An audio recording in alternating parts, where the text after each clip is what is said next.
واقعہ معراج کے بارے میں تقریباً تمام مسلمان واقف ہیں، لیکن بہت سے لوگ اس مقدس واقعہ کی مکمل تفصیلات سے آگاہ نہیں ہیں، خاص طور پر یہ کہ نبی کریم صلی اللہ علیہ وآلہ وسلم کو آسمانوں پر لے جانے سے پہلے کیا ہوا تھا۔ اس سفر میں ایک خاص سواری براق کا ذکر آتا ہے، جسے اللہ تعالی نے اپنے محبوب نبی صلی اللہ علیہ وآلہ وسلم کو لے جانے کے لیے بھیجا تھا۔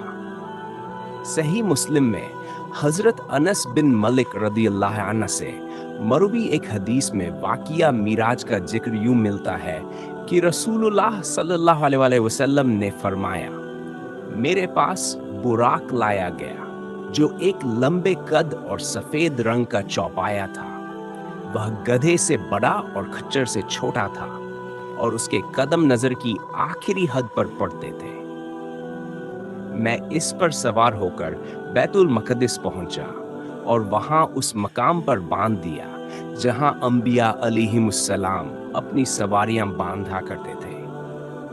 پھر میں مسجد میں داخل ہوا، وہاں 2 رکعت نماز ادا کی اور باہر آیا۔ اسی دوران حضرت جبرائیل علیہ السلام میرے پاس 2 برتن لے کر آئے، ایک میں دودھ تھا اور دوسرے میں شراب۔ میں نے دودھ کا انتخاب کیا، جس پر حضرت جبرائیل علیہ السلام نے کہا، آپ نے فطرت کو اپنایا۔ پھر مجھے آسمان کی جانب لے جایا گیا۔ جب ہم پہلے آسمان پر پہنچے تو حضرت جبرائیل علیہ السلام نے دروازہ کھٹکھٹایا۔ پوچھا گیا، تم کون ہو؟ انہوں نے جواب دیا، میں جبرائیل ہوں۔ پھر پوچھا گیا، تمہارے ساتھ کون ہے؟ حضرت جبرائیل علیہ السلام نے کہا، محمد صلی اللہ علیہ وآلہ وسلم۔ پوچھا گیا، کیا انہیں بلایا گیا ہے؟ حضرت جبرائیل نے جواب دیا، ہاں، انہیں بلایا گیا ہے۔ اس کے بعد ہمارے لیے آسمان کا دروازہ کھول دیا گیا۔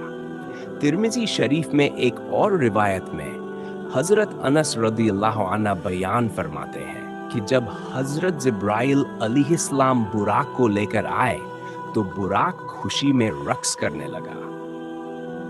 اس پر نبی کریم صلی اللہ علیہ وآلہ وسلم کا سوار ہونا مشکل ہو گیا۔ حضرت جبرائیل علیہ السلام نے براق سے کہا، کیا تم اللہ کے محبوب کے ساتھ ایسا سلوک کر رہے ہو؟ آج تک تم پر کوئی ایسا شخص سوار نہیں ہوا جو اللہ کی بارگاہ میں نبی کریم صلی اللہ علیہ وآلہ وسلم سے زیادہ معزز و محترم ہو۔ یہ سن کر براق شرم سے پسینے میں بھیگ گیا۔